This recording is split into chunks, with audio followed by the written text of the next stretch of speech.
군대, 고귀한 직업이며 사회에 대한 막대한 공헌으로 존경을 받습니다. 하지만 가장 미친 사람들의 상상 속에서도 군인이 모든 품위를 기꺼이 버리고 자신의 명예와 이미지를 더럽혀 캐나다 역사를 뒤흔든 변태 살인마가 될 수 있다고는 아무도 상상할 수 없었습니다. 이번 이야기의 주인공은 47세의 러셀 윌리엄스라는 남성으로 대령 계급으로 알려져 있으며 캐나다 군대에서 유명한 조종사였습니다. 그는 중요한 행사에서 임무를 맡고 많은 중요한 정치인들과 접촉할 정도로 신뢰를 받았습니다. 여기에는 여왕과 캐나다 총리를 태운 비행기를 조종하는 것, 심지어 극악무도한 범죄로 그 모든 공적을 뒤엎는 것까지 포함됩니다. 러셀 윌리엄스는 영국 브롬스 그로브에서 태어났고 이후 가족과 함께 캐나다로 이주하여 살았습니다. 러셀은 겨우 6살 때 부모님의 이혼을 목격해야 했습니다. 그의 어머니는 이후 친한 이웃과 재혼했고 다시 한번 이사를 해야 했습니다. 아버지의 사랑이 부족한 환경에서 자랐음에도 불구하고 러셀은 성공한 사람의 자질을 보여주었습니다. 학교에서 학업을 훌륭하게 마치고 토론토의 명문 대학교에 입학했습니다. 그 후 1987년 27세가 된 러셀 윌리엄스는 국가안보에 자신의 젊음을 바칠 준비가 되어 있는 큰 포부를 가지고 캐나다 군대에 입대했습니다. 러셀의 자질을 알아본 지휘관들은 그를 캐나다 제3공군 비행훈련학교에 보냈고 그는 1990년부터 1991년까지 2년 동안 교관으로 복무했습니다. 31세가 된 러셀 윌리엄스는 2009년 기지사령관이 되기 전에 캐나다 수도 오타와 근처의 트레이턴 공군 기지에서 일하기 시작했습니다. 그 후 몇 년 동안 러셀의 경력은 눈에 띄게 발전했습니다. 러셀은 캐나다 공군에서 많은 중요한 역할을 맡았고 정기적으로 비행기를 조종하는 임무를 맡았습니다. 국내외 정치인과 외교관을 태우는 전문 비행기였습니다. 러셀은 2, 3년의 경력 동안 모범적인 군 장교로 여겨졌습니다. 심지어 러셀은 엘리자베스 2세 여왕과 에든버러 공작, 캐나다 총독, 캐나다 총리, 그리고 다른 많은 관리들을 캐나다 공군 VIP 비행기로 데려갔습니다. 많은 사람들이 존경하는 고귀한 경력을 가진 러셀은 의료 분야에서 일하는 엘리자베스와 결혼한 행운의 남자이기도 했습니다. 그녀는 캐나다 심장 및 뇌졸중 재단의 이사였습니다. 그 부부는 풍족하고 행복한 삶을 살았기 때문에 누구나 부러워할 만했습니다. 수년간의 노력 끝에 그들은 2004년 수도 오타와에 호화로운 집을 샀습니다. 얼마 지나지 않아 차로 2시간 30분 거리에 있는 트위드 외곽에 별장을 하나 더 샀습니다.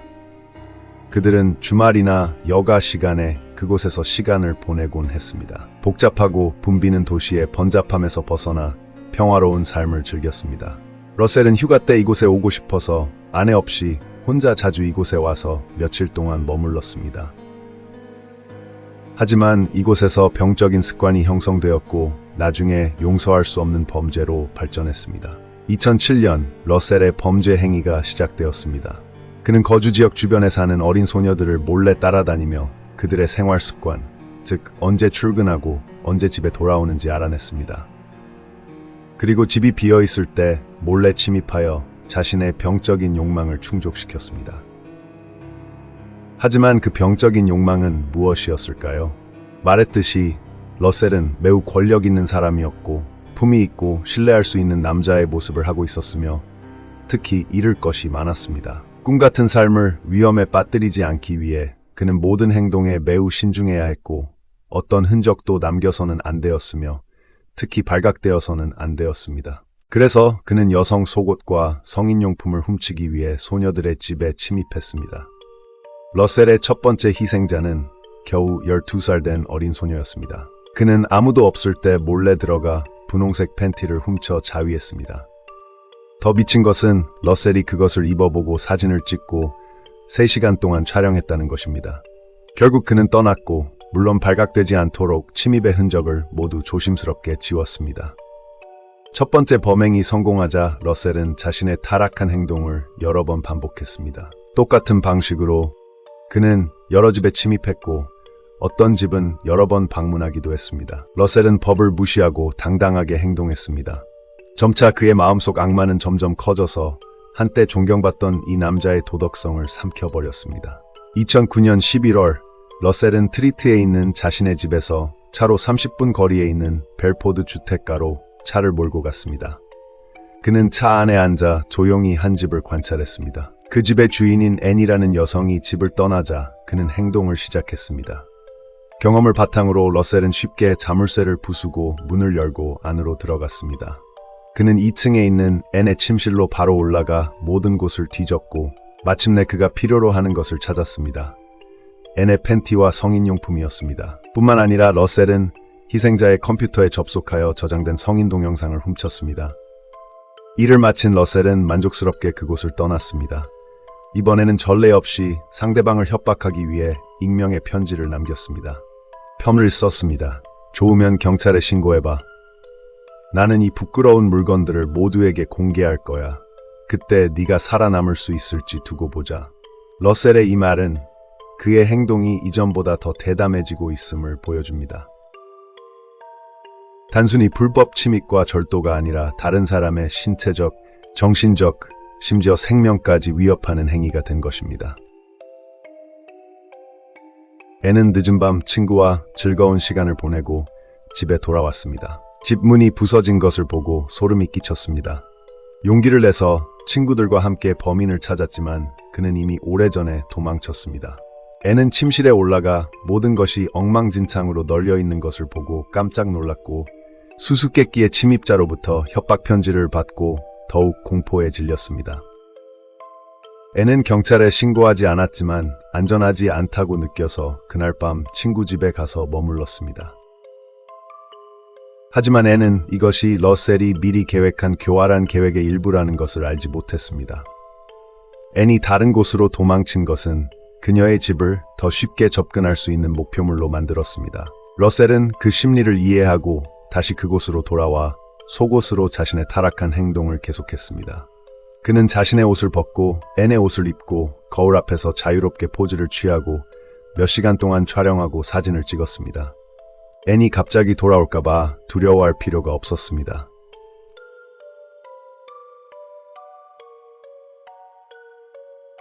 며칠 후 앤이 집으로 돌아왔을 때는 이미 너무 늦었습니다. 러셀은 원하는 것을 얻었고 앤은 그를 아무에게도 고발할 수 없었습니다. 앤 사건 이후 며칠 만에 21세의 제인은 러셀이 사는 트위트 지역에 아들과 함께 사는 미혼모였습니다.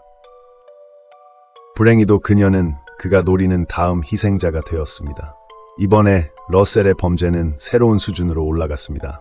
그는 사람들이 집을 비울 때까지 기다릴 필요가 없었고 사람이 있는데도 불구하고 침입했습니다. 러셀은 어떤 소리도 내지 않고 능숙하게 침입하려고 노력했습니다.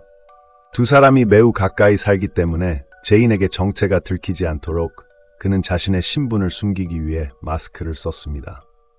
그리고 러셀은 침실에서 조용히 먹이를 기다렸습니다. 이때 제인은 막 아들을 재우고 방으로 돌아왔습니다. 불을 켜자마자 제인은 러셀에게 제압당했고 눈과 입이 막히고 협박을 당했습니다. 내가 시키는 대로 해. 조용히 안 하면 죽여버릴 거야.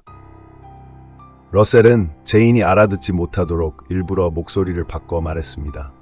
매우 무서웠지만 제인은 그의 요구에 따를 수밖에 없었습니다. 그녀는 범죄자에게 어린 아들에게 해를 끼치지 말아달라고 애원했습니다. 물론 러셀은 그 아이 때문에 온 것이 아니라 제인 때문에 온 것입니다. 그는 그녀를 의자에 앉히고 밧줄로 묶어 쉽게 폭행할 수 있도록 했습니다. 그리고 러셀은 제인에게 여러 가지 선정적인 포즈를 취하게 하고 3시간 동안 사진을 찍고 비디오를 촬영하여 희생자를 공황 상태에 빠뜨리고 심각한 정신적 피해를 입혔습니다. 러셀이 그런 끔찍한 짓을 저지른 다음 날 아침에 어디로 갔는지 아십니까? 그는 매우 존경받는 군인 대령의 모습으로 돌아와 공군 제복을 입고 명예로운 훈장을 달고 범죄정보기관의 자선 행사에 참석했습니다. 러셀이 현재 두 가지 삶을 동시에 살고 있다고 말하는 것이 정확합니다. 낮에는 품위 있고 예의 바르고 존경받는 남자입니다. 하지만 밤이 되면 그는 그 껍데기를 벗고 늑대로 변하여 살찐 먹이를 사냥하고 아무도 상상할 수 없는 타락한 짓을 저지릅니다. 겉모습은 매우 깨끗하지만 사실 러셀의 영혼은 오래전부터 썩어 있었습니다. 재인 사건 13일 후 롤이라는 여성이 경찰에 전화를 걸어 자신의 사건을 신고했습니다. 그녀는 자신의 집에서 수수께끼의 남자에게 공격을 당했다고 말했습니다. 그는 롤이를 기절시킨 다음 소파에 묶고 옷을 모두 벗긴 다음 타락한 짓을 저지르기 시작했습니다. 경찰은 이 이야기를 듣고 여러 정황을 종합하여 롤이 사건이 최근 성폭행 사건 보고와 유사하다고 판단했습니다. 모두 같은 방식으로 같은 범인에 의해 저질러졌습니다. 하지만 이때까지 범인에 대한 정보는 여전히 어둠 속에 있었습니다. 로리가 경찰에 제공할 수 있는 것은 범인의 목소리뿐이었습니다.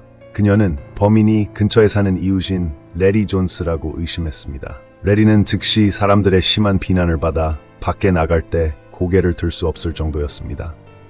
모두가 그를 변태로 여기고 분노에 찬 눈빛으로 바라보았습니다. 레리는 어디를 가든 고립되고 욕을 먹었습니다.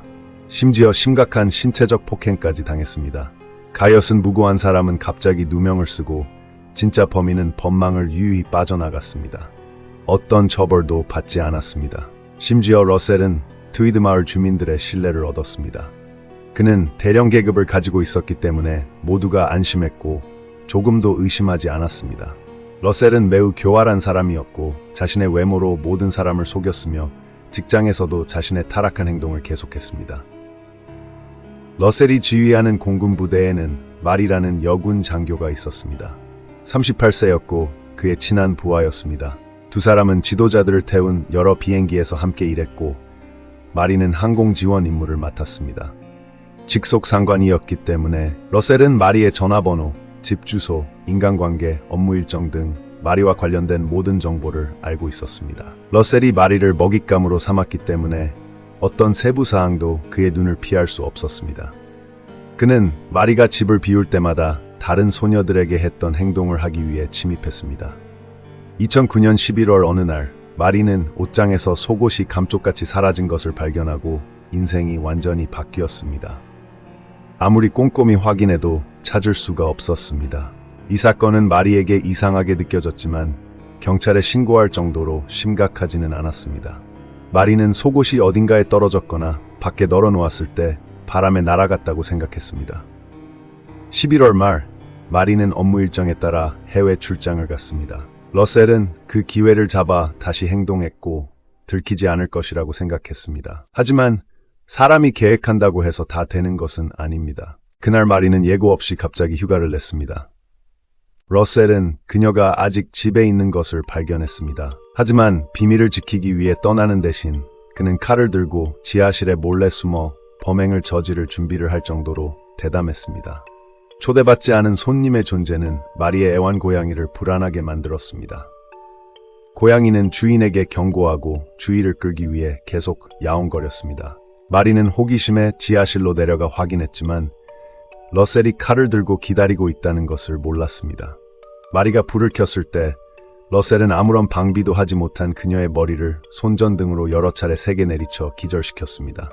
그리고 그는 자신의 수법대로 그녀의 얼굴을 테이프로 감고 기둥에 묶은 다음 고통과 공포에 떠는 마리를 잔혹하게 폭행했습니다. 그는 피를 흘리며 서서히 죽어가는 마리를 냉혹하게 바라보며 조금의 동정심도 보이지 않았습니다. 마리가 죽자 그는 재빨리 범죄 현장을 정리하고 조용히 떠났습니다. 그가 나타났을 때처럼 미스터리하게 사라진 것입니다.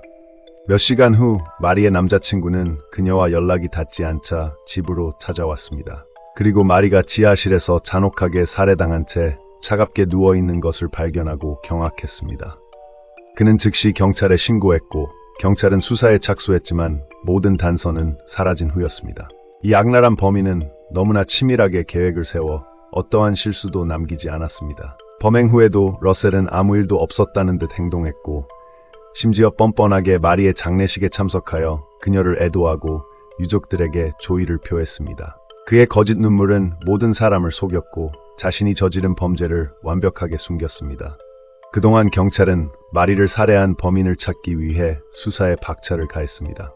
초보 범죄자라도 지금이 행동하기에 적절한 시기가 아니라는 것을 알 것입니다. 하물며 러셀처럼 노련한 범죄자는 말할 것도 없습니다.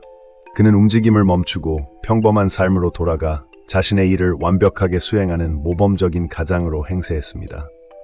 집에서는 항상 가족을 잘 돌보는 남편이었습니다. 2달 후 사건은 점차 잊혀졌고 마리의 사건에 관심을 갖는 사람은 거의 없었습니다. 경찰의 엄격한 감시가 사라지자 악마 러셀 윌리엄스는 다시 범행을 저지를 수 있었습니다. 그의 다음 목표는 27세의 제시카 로이드였습니다. 그녀는 스쿨버스 운영을 지원하는 행정 업무를 담당하고 있었고 러셀의 마을인 트릭 근처에 살고 있었습니다. 이곳은 항상 그의 활동 무대였습니다. 러셀은 피해자를 고문하고 속옷으로 음란 행위를 할 때 느꼈던 쾌감을 잊을 수 없었습니다. 그는 자신의 병적인 욕망을 충족시켜야만 했고 혼자 사는 젊은 여성만큼 적합한 대상은 없었습니다. 하지만 이번에는 러셀의 범행 수법이 달라졌습니다. 그는 더 이상 집 안에서 피해자를 공격하지 않았고 제시카를 납치하여 다른 곳으로 데려갔습니다. 다음 날 아침, 즉 2010년 1월 29일, 제시카의 회사는 그녀의 이상한 부재를 알아차리고 연락을 시도했습니다. 하지만 모든 노력은 실패했습니다. 그들은 제시카의 오빠에게 도움을 요청했습니다. 연락을 받은 오빠는 경찰과 함께 제시카의 집을 찾았지만 그녀의 흔적은 찾을 수 없었습니다. 집안은 마치 도둑이 든 것처럼 엉망진창이었습니다.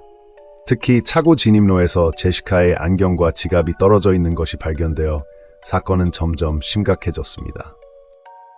수사 과정에서 경찰은 2가지 중요한 단서를 발견했습니다. 첫 번째는 집 뒤뜰 눈밭에 찍힌 한 남자의 발자국이었습니다. 추운 날씨 때문에 발자국은 얼어붙어 선명하게 드러났습니다. 그 옆에는 제시카의 발자국도 있었습니다. 두 번째 단서는 매우 이상하게 생긴 타이어 자국이었습니다. 일반적으로 생산되어 가정에서 사용되는 타이어 종류는 아니었습니다. 이로써 제시카가 낯선 사람에게 미행당하고 납치당했다는 결론을 내릴 수 있었습니다. 즉시 마을 전체에 대대적인 수색이 시작되었습니다. 모든 인력이 광범위하게 동원되었습니다. 시간이 매우 촉박했기 때문에 지체할수록 제시카의 생명이 위험해졌습니다. 러셀의 부대도 주민들과 함께 수색에 참여했습니다. 그는 완벽한 연기를 펼쳤습니다. 군대가 있으니 안전하게 보호받을 것이라고 모두를 안심시켰습니다. 러셀은 대중 앞에서 우리 부대는 필요한 지원을 제공할 것입니다 라고 발표했습니다. 이곳은 캐나다 공군이 지키고 있습니다. 이런 끔찍한 일이 일어나다니 정말 안타깝습니다. 하지만 밤낮 없는 노력에도 불구하고 제시카는 결국 발견되지 않았습니다. 수색이 진행되는 동안 지역 경찰은 제시카의 집에서 수집한 증거에 집중했습니다. 특히 독특한 타이어 자국 때문에 그들은 즉시 계획을 세웠습니다. 경찰은 마을의 모든 출입구를 봉쇄하고 37번 국도에 있는 하나의 통로만 남겨두었습니다. 검문소를 통과하는 모든 차량은 정지하여 꼼꼼한 검사를 받아야 했습니다. 2010년 2월 4일, 경찰은 어렵지 않게 그것을 찾아냈습니다. 닛산 패스파인더 SUV 차량이었습니다. 육안으로도 그 특이한 타이어가 제시카의 집에 남겨진 자국과 완전히 일치한다는 것을 알 수 있었습니다. 그들은 놀라서 서로를 바라보았습니다. 속으로는 함정에 성공했다고 생각했습니다. 하지만 그 사실을 너무 드러내서는 안 되었습니다. 그랬다가는 범인을 놓칠 수도 있었습니다. 하지만 이 차의 주인, 지금 운전하고 있는 사람은 누구일까요? 그것이 지금 가장 중요한 질문이었습니다. 그리고 차창이 내려가자 경찰은 그 안에 자신들이 항상 존경해왔던 러셀 윌리엄스 대령이 앉아있는 것을 보고 경악했습니다. 하지만 러셀은 아직 무슨 일이 일어나고 있는지 이해하지 못하는 것 같았습니다. 그는 빨리 검사해 주시겠습니까? 라고 말했습니다. 아들이 많이 아파서 집에 가서 아이 상태를 봐야 합니다. 그의 재촉에 경찰은 어쩔 수 없이 러셀을 검문소를 통과시켰습니다. 하지만 마음속에는 의심이 가득했습니다. 모든 일이 그렇게 지나가는 듯 했습니다. 하지만 경찰은 나중에 러셀에게는 사실 아들이 없으며 그가 한 말은 모두 거짓이라는 것을 알게 되었습니다. 2010년 2월 7일, 러셀은 결국 수사를 받기 위해 소환되었습니다. 그를 신문하는 책임자는 온타리오주의 베테랑 형사 제임스 스미스였습니다. 그의 개입은 사건의 심각성을 보여주는 동시에 러셀이 군 대령이기 때문에 지역 경찰에게 책임을 맡길 수 없다는 이유 때문이기도 했습니다. 신문실에서 제임스와 마주 앉은 러셀은 조금도 두려워하는 기색 없이 오히려 매우 자신감 있는 태도를 보이며 입으로는 계속해서 껌을 씹었습니다. 하지만 자신의 차량 타이어와 제시카 집 범죄 현장의 자국이 일치한다는 점을 지적받자 그는 곧바로 말문이 막히고 범행을 자백했습니다. 러셀은 그 10시간 동안 제임스에게 자신의 범죄 과정과 병적인 욕망이 어떻게 그의 마음속에 스며들어 살인자로 만들었는지 자세히 이야기했습니다. 구체적으로 2010년 1월 28일 밤 러셀은 제시카가 지하실에서 러닝머신으로 운동하는 동안 집 밖에서 몰래 그녀를 지켜보고 있었습니다. 다음 날 새벽 1시, 즉 1월 29일, 그는 잠든 제시카의 집에 침입하여 그녀의 눈과 입을 막고 3시간 동안 폭행했습니다. 욕정을 채운 러셀은 제시카를 차에 태워 트릿에 있는 자신의 집으로 데려갔습니다. 이때 제시카는 아직 살아있었고 목숨을 구걸했습니다. 러셀은 그녀의 목숨을 살려주는 대가로 자신의 요구를 들어줄 것을 요구했고 그것은 2시간 동안 그에게 폭행당하는 것이었습니다. 하지만 러셀은 약속을 어기고 잔인하게 제시카를 살해했습니다. 그는 제시카의 시신을 차고에 숨겨두었다가 아무도 없는 틈을 타 트립 마을의 숲에 묻었습니다. 러셀은 자신이 범행을 자백한 이유는 자신이 저지른 일에 대한 죄책감을 덜고 무엇보다 사랑하는 아내의 부담을 덜어주기 위해서라고 설명했습니다. 자백 후 그는 아내에게 용서를 구하는 메시지를 남겼고 아내에게 자신들이 키우던 고양이를 계속 돌봐달라고 부탁했습니다. 놀랍게도 사건 파일은 24시간 만에 완성되었고 러셀은 경찰에 체포되었습니다. 경찰은 트릿에 있는 그의 집과 오타와에 있는 집을 수색하여 러셀이 이전 범죄의 범인임을 증명하는 메모, 사진, 그리고 여러 증거를 발견했습니다. 그는 오타와 근처 황무지에서 2번이나 훔친 속옷 컬렉션을 불태웠습니다. 하지만 남은 증거만으로도 그를 유죄 판결하기에 충분했습니다. 11살 쌍둥이 자매의 방 사진과 혼자 사는 미성년자 소녀의 속옷 펄헐러버를 훔친 증거가 포함되어 있었습니다. 또한 그의 컴퓨터에는 피해자를 폭행하는 장면을 촬영한 사진과 비디오 파일이 많이 저장되어 있었습니다. 경찰은 몇 가지 문서에 주목했는데 그 안에는 러셀의 범죄 계획에 대한 정보가 가득했습니다. 그는 범행 날짜와 시간, 피해자, 훔친 물건, 장소 등 모든 것을 마치 범죄 일기처럼 자세히 기록했습니다. 2010년 4월, 돈 윌리엄스 소령은 이 병적인 공군 대령에 대한 사건 파일을 맡기 시작했습니다. 법정에 있던 많은 사람들은 러셀 윌리엄스가 자백한 침입 사건 중 자신의 집도 포함되어 있다는 소문을 들었습니다. 같은 달 러셀은 감옥에서 책 표지를 목에 넣어 질식사하려고 했지만 실패했습니다. 그 후 그의 감방은 특별 감시를 받게 되었습니다. 2010년 7월 23일 러셀은 캐나다 온타리오주 벨빌에 있는 고등법원에서 재판을 받았습니다. 2010년 10월 18일 벨빌에서 열린 재판에서 러셀 윌리엄스 대령은 살인 2건, 성폭행 2건, 침입 82건으로 유죄 판결을 받았습니다. 검찰은 윌리엄스가 피해자를 고문하는 사진과 피해자의 속옷을 입고 극도로 흥분한 상태의 자신의 모습을 찍은 사진을 증거로 제출했습니다. 몇몇 사진에는 만화 캐릭터가 그려진 속옷을 입고 있었습니다. 다른 사진들은 그가 훔친 속옷을 입고 극도로 흥분한 상태의 모습을 클로즈업해서 찍은 것이었습니다. 검찰은 그가 직접 촬영한 영상의 일부만 설명했을 뿐 너무 폭력적이고 병적이어서 공개하지 못했습니다. 10월 21일 러셀은 살인죄로 종신형을 선고받았고 다른 범죄로 120년형을 추가로 선고받았습니다. 이 판결 이후에도 러셀은 피해자들에게 반성하거나 사과하는 모습을 보이지 않았습니다. 판사는 피고인의 SUV 차량과 피고인이 작성한 모든 기록, 그리고 수백 벌의 훔친 속옷을 폐기하도록 명령했습니다. 법원은 또한 윌리엄스에게 8,800 캐나다 달러의 벌금을 부과했습니다. 범죄 행위 혈건당 100달러씩 피해자 지원 기금에 납부해야 합니다. 윌리엄스의 사건이 언론에 보도되자 많은 캐나다 시민들은 그에게 사형을 선고해야 한다고 주장했습니다. 캐나다는 1976년에 사형을 폐지했습니다. 현재 윌리엄스는 온타리오주 킹스턴에 있는 최고 보안 교도소에 수감되어 있습니다. 하지만 그는 2035년 72세의 나이에 가석방될 수 있는 자격이 있습니다. 끔찍한 범죄에도 불구하고 일부 전문가들은 러셀을 연쇄 살인범으로 볼 수 없다고 분석합니다. 미국 FBI와 캐나다 연방경찰 RCMP의 기준에 따르면 연쇄살인은 일정한 주기로 발생하는 3건 이상의 살인사건으로 정의됩니다. 만약 러셀이 제시카 사건 이후 체포되지 않고 사회에 계속 있었다면 어떻게 되었을까요? 분명히 그는 계속해서 범죄를 저지르고 더 많은 공포를 불러일으켰을 것입니다. 또한 전문가들은 이 사건이 전례 없는 일이라고 분석합니다. 사람들은 그를 새로운 종류의 괴물이라고 부릅니다. 그처럼 높은 사회적 지위와 명예를 가진 사람이 단 2년 만에 자신의 병적인 성향을 살인 범죄로 발전시킨 경우는 이전에 없었기 때문입니다. 범인의 아내 엘리자베스는 재판에 참석하지 않았습니다. 하지만 남편의 죄는 그녀의 삶을 더욱 힘들게 만들었습니다. 20년 동안 함께 살았던 남편이 여성 속옷을 훔치고 2명을 살해하고 2명을 폭행한 범죄자라는 사실을 알게 된 것 외에도 엘리자베스는 소송에 직면해야 했습니다. 러셀에게 폭행당했지만 살아남은 피해자 중 한 명이 부부를 상대로 245만 캐나다 달러의 손해배상 소송을 제기했습니다. 그녀는 러셀이 자신에게 저지른 범죄와 정신적 피해에 대한 배상을 요구할 뿐만 아니라 미래에 있을 수 있는 금전적 배상 판결을 피하기 위해 불법적으로 재산을 양도했다는 혐의로 그들을 고소했습니다.